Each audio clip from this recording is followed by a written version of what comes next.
Okay, अब हम देखेंगे इंटरमिटेंट क्लॉडिकेशन के बारे में। ये हमने स्टार्ट किया disease of arterial disease in general. सबसे पहला है इंटरमिटेंट क्लॉडिकेशन। अब क्लॉडिकेशन मतलब क्रैम्पी पेन सिंपली, ठीक है। Crampy pain in the muscles scene in the limbs. और इंटरमिटेंट मतलब होता है नहीं होता, कभी कभी होता है कभी कभी नहीं होता, रुक जाता है, वैसे इंटरमिटेंट क्लॉडिकेशन। इसका कॉज क्या हो सकता है? Obviously due to arterial occlusion, ताकि ब्लड सप्लाई कम हो जाएगा तो उसके वजह क्या होगा, सारे metabolites like lactic acid and substance भी वो अक्यूमुलेट होंगे in the muscles and they will cause pain. ये था intermittent claudication. It is a crampy pain in the muscle seen in the limbs occurs due to arterial occlusion. इसकी वजह से क्या होगा, metabolites like lactic acid and substance भी accumulates in the muscle which cause pain. The most common site of intermittent claudication is calf muscle. Okay, is calf muscle. Mostly lower limb नहीं होता है, calf muscle एक तो most common हो गया, फिर ankle में हो सकता है, थाई रीजन में हो सकता है, बटक में हो सकता है, फुट में। क्या, तो अलग अलग साइट दी हुई है और उसकी कॉज दी हुई है। तो मोस्ट कॉमन काफ मसल, उसकी कॉज क्या है, block in the femoropoppliteal segment. Okay, femoropoppliteal segment will cause pain in the calf. फिर pain in the foot due to block in the lower tibial and plantar vessels. Lower tibial and plantar vessels. फिर pain in the thigh region due to block in superficial femoral artery. Simply superficial femoral artery. Pain in the buttock due to block in the common iliac या फिर aortoiliac segment. Okay, common iliac या फिर aortoiliac segment. अब ये अगर block हो जाएगा तो फिर जो टेस्टिस को सप्लाई कर रही है टेस्टिकुलर आर्टरी, वो भी इसकी ब्रांच है, तो वहाँ पे ब्लड सप्लाई नहीं होगा, तो it will lead to importance.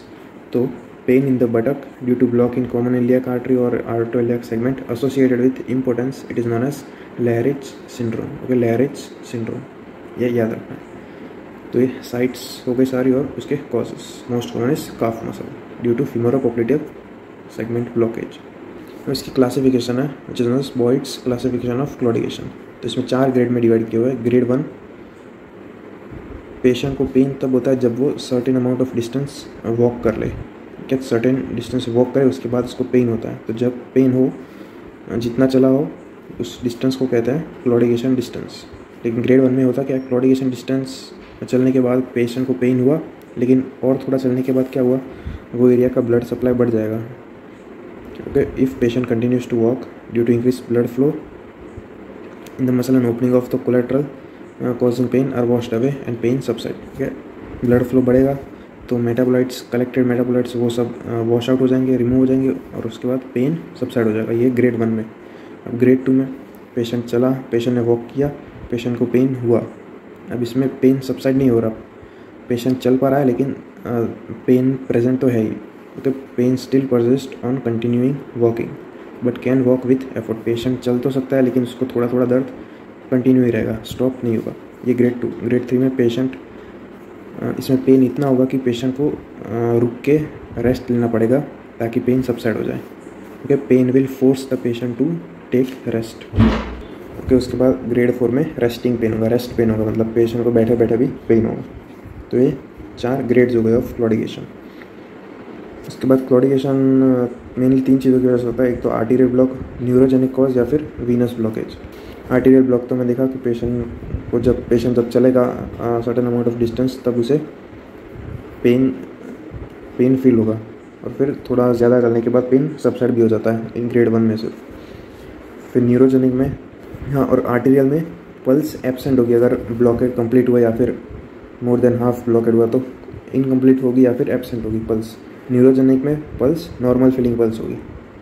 इसमें पेन जैसे ही पेशेंट वॉक करना बंद करेगा तब पेन कम हो जाएगा, मतलब पेन डिसअपियर हो जाएगा। और वीनस इट इज़ रेयरली, इसमें भी क्या पल्सेस नॉर्मल रहेगी। इसमें कुछ इतना डिफरेंशिएटिंग फैक्टर नहीं है, लेकिन सिर्फ याद रखो आर्टीरियल अगर ऑक्लूशन होगा तो पल्सेस या तो वीक होगी या फिर एब्सेंट होगी, जबकि न्यूरोजेनिक और वीनस क्लॉडिकेशन में पल्स फील होगी हमको नॉर्मल। इसमें एक क्राइटेरिया दिया है, criteria to diagnose intermittent claudication. तो सबसे पहला cramp like pain muscle most common in calf. फिर pain, second is pain develops only when muscle is exercise. जब एक्सरसाइज करे, मसल वर्क कर रहा हो तभी पेन डेवलप होता है। थर्ड है pain disappears when exercise stops within 5 minutes. Okay, तो पेन क्रैम्प लाइक पेन उसकी साइड दी हुई है काफ। फिर मसल को जब एक्सरसाइज करेंगे तब स्टार्ट होगा, फिर पेन डिसअपियर हो जाएगा विद इन 5 मिनट्स। फिर intermittent claudication due to anaerobic muscle metabolism. अब इसमें एक इंपॉर्टेंट चीज़ दी है which is ABPI, which is ankle brachial pressure index. Ankle brachial pressure index normally हमारे जो एंकल की वेसल होती है और जो ब्रेकियल वेसल होती है उन दोनों का रेशियो होता है, which should be more than 9, it should be more than 0.9 in normal individuals, लेकिन यहाँ पे it decreases by 0.1। Intermittent claudication में ABPI it reduces, it becomes less than 0.9। तो ये था इंटरमिटेंट क्लॉडिकेशन के बारे में। अब देखते हैं रेस्ट पेन के बारे में। Rest pain obviously continuous aching in the calf और फीट के इन रेस्टिंग पोजिशन। अगर आर्टरी कम्प्लीटली ब्लॉक हो जाए या फिर ऑलमोस्ट कम्प्लीटली ब्लॉक हो जाए, it will lead to resting pain. बैठे बैठे भी दर्द होगा पेशेंट को। It is cry of dying nerves, क्योंकि जो नर्व्स सप्लाई कर रहे होते हैं मसल को, उसको भी ब्लड सप्लाई नहीं मिलेगा, वहाँ पे इस्चीमिया होगा। उसकी वजह से there will be severe decompensated ischaemia. Okay, nerves को वैसे भी ब्लड सप्लाई नहीं मिल रहा होगा और जैसे ही हम कभी वर्क करेंगे वैसे वैसे पेन बढ़ता जाएगा और अल्टीमेटली रेस्ट पेन में डेवलप हो जाएगा। और rest pain is worst at night. Okay, so patient is sleepless.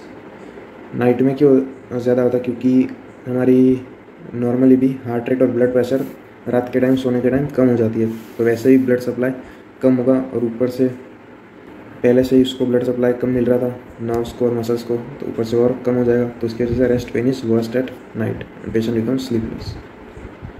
तो ये था इंटरमिटेंट क्लॉडिकेशन ऑफ और रेस्ट पेन के बारे में।